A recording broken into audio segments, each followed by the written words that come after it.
C'est important aussi de dire comment ça s'est passé la première fois, comment il m'a dit « Dieu vous a envoyé ». Je n'osais pas le contredire. Je mets ma vie en toi pour que tu vives à travers moi. Ce n'est plus mon cœur qui bat, mais le tien. Dans la première conférence que j'avais donnée en Allemagne, il y avait un Autrichien qui était là, un type qui était parti de l'Autriche. Il avait fait plusieurs heures en automobile pour venir me rencontrer. Puis lui, c'est un type qui organisait des conférences. C'est un ancien pasteur protestant qui parle le français, mais un petit peu difficilement. Il m'organise des conférences, là, en Autriche. Alors, il arrive à une des conférences. Moi, selon moi, là, on est très loin, là, dans l'Autriche. On doit circuler, on fait beaucoup d'automobiles. Puis, une conférence à donner le soir. L'église doit avoir 300-400 personnes. Et puis, les chrétiens qui organisent la conférence avaient dit « Je ne pourrais pas être là, mais j'ai préparé une personne qui va t'accueillir, qui va vous accueillir, puis qui va traduire, qui va faire la traduction. » Alors, la dame se présente à moi. Elle a de la misère à parler français, puis elle a de la misère à me comprendre quand je parle. Surtout avec mon accent québécois, que je sais que des Européens ont déjà de la difficulté à me comprendre. Puis elle me dit, j'ai beaucoup de connaissances du français, je le lis et je l'écris couramment, mais j'ai peu d'expérience de le parler. J'ai dit, mon Dieu, mais qu'est-ce qu'on fait ici? On va avoir une misère épouvantable. Comment est-ce qu'on va faire pour traduire ça? Alors je lui dis, est-ce que vous connaissez quelqu'un qui connaît bien le français, qui a l'habitude de le parler, qui pourrait vous aider à me comprendre, puis pourrait vous aider à faire la traduction? Elle dit non. Mais dites-vous, elle dit, quand vous commencerez à parler, demandez-le dans l'assistance. Il va sûrement avoir quelqu'un. S'il y a quelqu'un qui parle français, il pourra s'identifier. J'ai dit, ben oui, ça a du bon sens. Elle n'avait pas aussitôt dit ça. Il y a une dame qui arrive à côté de moi, puis elle me dit dans un bon français, moi, je veux vous dire que je vis une grande souffrance parce que mon mari m'a laissé m'abandonner avec les enfants. Puis, je vis une grande peine. Puis, il m'arrive de me lever le matin puis d'être triste. J'ai une petite fille de 7 ans qui commence à lire, puis elle lit des pensées des Choisis de Jésus qui sont traduits en allemand. Puis elle me dit, quand elle me voit triste, attends, maman, je vais te lire une pensée, tu vas devenir heureuse. Puis elle dit, viens me lire une pensée. Puis j'ai dit, tu parles bien français, toi?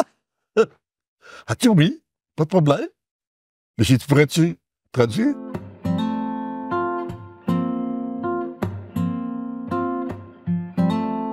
Je m'appelle Christine, j'habite en Autriche, près de Salzbourg. J'ai rencontré Leandre dans les années 2000, la première fois près de Salzbourg. La deuxième fois, lorsqu'il m'a invité à traduire pour lui, c'était près de Linz, en Autriche.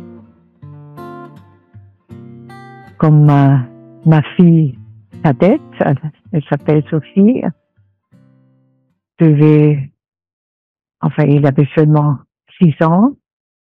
À l'époque, elle venait juste d'entamer l'école et elle commençait à lire à travers les petites cartes avec les pensées parce que il fallait souvent me réconforter. Je pleurais beaucoup à l'époque et chaque fois, elle essayait de m'aider à travers les cartes en me les lisant. Elle a vraiment appris à lire à travers ça. Et elle était toujours tout satisfaite lorsqu'elle a découvert que ça m'a aidé encore. Qu'elle pouvait vraiment me faire une grande foi en m'aidant à voir les choses d'un autre angle. C'est si facile de me laisser brûler par ton amour feu. J'ai accompagné Leandre pendant des années, je crois 8 ou 9 ans même. Chaque année, il revenait, on faisait notre petit tour de l'Autriche, d'une province à l'autre. il y avait partout des conférences que quelqu'un d'autre, un ami, avait organisées. Et ça avait commencé avec sa deuxième venue en Autriche. Lorsque je suis allée, la première fois que je l'ai rencontré, je n'avais pas encore traduit, mais j'avais acheté ses livres en français. Et là, j'étais capable d'écouter une petite CD qui était inclus à la fin du livre. Et là, j'avais beaucoup appris seulement en écoutant.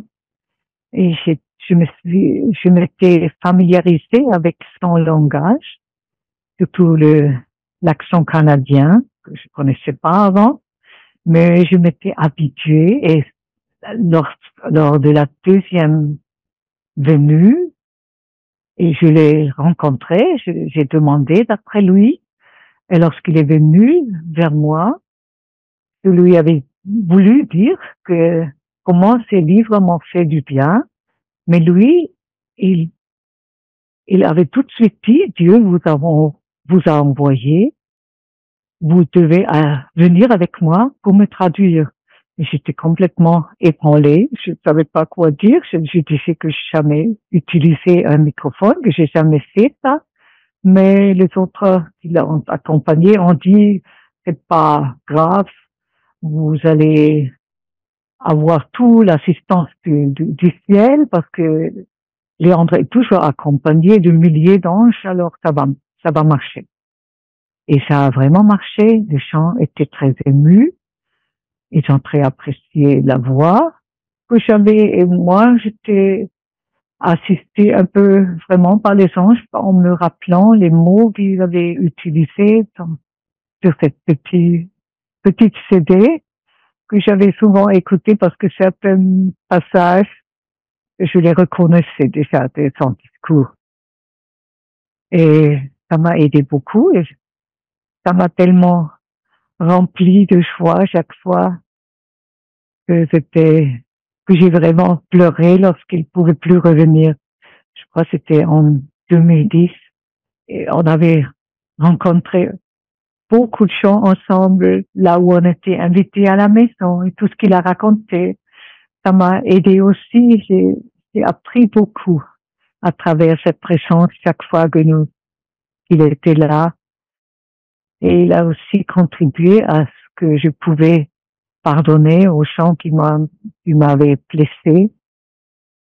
Chaque fois qu'on était devant une statue ou une croix, il a toujours demandé à Dieu de pardonner à travers moi, que je n'arrivais pas à pardonner. Ça m'a aussi beaucoup aidé.